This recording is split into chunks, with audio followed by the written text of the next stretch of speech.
Hello साथियों, आप सभी को मेरा नमस्कार। आज मैं फिर से आप सभी के लिए एक प्यारी सी कहानी लेकर आया हूँ।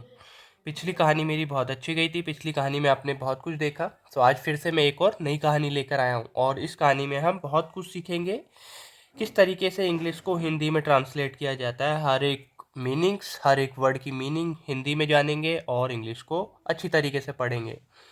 तो कहानी को स्टार्ट करने से पहले चैनल को लाइक जरूर कर लेना, सब्सक्राइब जरूर कर लेना और शेयर जरूर कर लेना। चलिए पूरी वीडियो को देखते हैं। आज की कहानी बहुत अच्छी है, पहले कहीं भी ये आपको ऑनलाइन पर नहीं मिली होगी ये कहानी।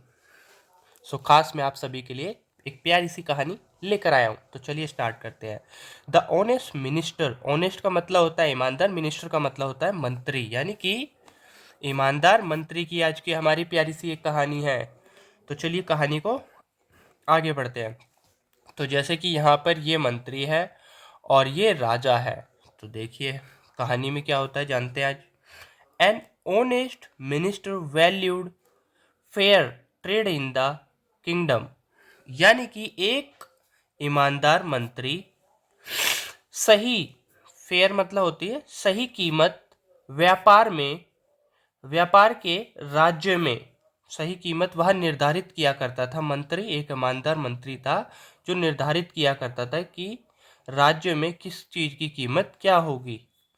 तो चलिए, and paid the seller well, और चुकाया करता था बेचने वालों को अच्छे पैसे। आगे यहां तक समझ में? तो चलिए थोड़ा सा ऊपर कर लेते हैं और आगे पढ़ते हैं। The greedy king thought.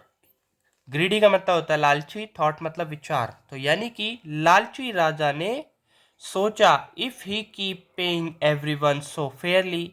So Fairlie मतलब होता है बहुत अच्छे से, बहुत अच्छे से, यानी कि अगर वह ऐसे ही चुकाता रहा हर किसी को अच्छे अच्छे से, ज़्यादा अच्छे से, so all my wealth will soon be lost, यानी कि मेरी सारी संपत्ति क्या हो जाएगी, विल बी का प्रयोग हो रहा है, जल्द ही नष्ट हो जाएगी। विल बी का प्रयोग हो रहा था, हो जाएगी का प्रयोग हो रहा है इसमें। तो क्या हो जाएगी, नष्ट हो जाएगी मेरी सारी संपत्ति। वेल्थ को कहते हैं संपत्ति। सो आई विल अपॉइंट, यानी अपॉइंट का मतलब होता है चयन करना, नियुक्त करना। समवन, यानी कि मैं चयन करूंगा व्यक्ति को, समवन यानी व्यक्ति को, या मैं जिसे चाहूंगा व्यक्ति को, वो क्या करेगा। So who will pay less, जो चुकाएगा कम, क्योंकि वह अपना एक बंदा रखना चाहता है जो कम से कम चुकाए। इसी तरीके से अगर ऐसे काम चलेगा सही तरीके से तो मैं पैसे नहीं कमा पाऊंगा। तो राजा के मन में क्या आया, लालच आया। तो चलिए ऊपर पढ़ते हैं। So he selected a foolish man for the post. Post का मतलब होता है पद। तो उसने चुन लिया था एक मूर्ख आदमी को पद के लिए। जस्ट देन, ठीक तभी, a horse dealer brought 500 horse for sale, यानी कि एक घोड़े सौदागर, एक घोड़े का सौदागर, डीलर को कहते हैं सौदागर, लाया 500 घोड़े बेचने के लिए। The foolish man valued them at 1 measure of rice, यानी कि कह सकते हैं मूर्ख आदमी ने उसकी कीमत लगाई, यानी कि एक एक तौल के चावल की कीमत उसने लगाई। Then the horse dealer ask, यानी कि फिर घोड़े का सौदागर ने पूछा, घोड़े के सौदागर ने पूछा, what is the value of 1 measure of rice, यानी कि क्या कीमत है एक तौल के चावल की। उसने पूछा, उसने एक तौल के चावल की क्या कीमत है। मेजर का मतलब होता है माप, और तौल यानी कि एक तौल की चावल की क्या कीमत है। तो उसने बताया होल किंगडम। बहुत फनी की बात हो गई। होल मतलब होता है पूरा, पूरा साम्राज्य या फिर पूरा राज्य कह सकते हैं। ऑफ कोर्स साइलेंस, बिल्कुल चुप हो गया। कौन हो गया, लोग, और वहाँ का राजा जो था बहुत ज़्यादा चुप हो गए थे। ऑफ कोर्स का मतलब होता है बिल्कुल, साइलेंस मतलब चुप।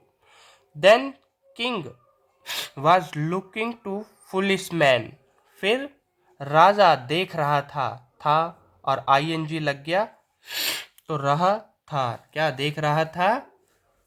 मूर्ख आदमी को देख रहा था। देन ही डिसाइडेड, फिर उसने ठान लिया था। डिसाइडेड मतलब उसने सोच लिया था कि मैं, आगे पढ़ते हैं क्या कहा, क्या सोचा था उसने। The king brought the honest minister back, यानी कि राजा लाया ईमानदार मंत्री को वापस अपने काम पर फिर से वापस ले आया, क्योंकि उसको पता चल गया था मूर्ख इन कामों को नहीं कर सकते हैं, ईमानदार ही सही ढंग से यहाँ पे काम कर सकते हैं। तो इसका मोरल एक बार देख लेते हैं।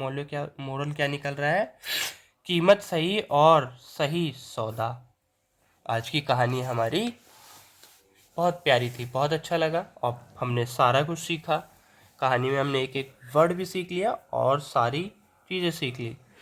जिसकी भी मीनिंग्स आपको नहीं पता हो मैसेज ज़रूर कीजिएगा और चैनल को लाइक ज़रूर कीजिएगा। अगर अच्छी लगी हो तो कमेंट ज़रूर कीजिएगा। अगर कोई इशू हो तो आज की कहानी हमारी ख़त्म होती है। मिलते हैं अगले पार्ट में, तब तक के लिए बाय बाय।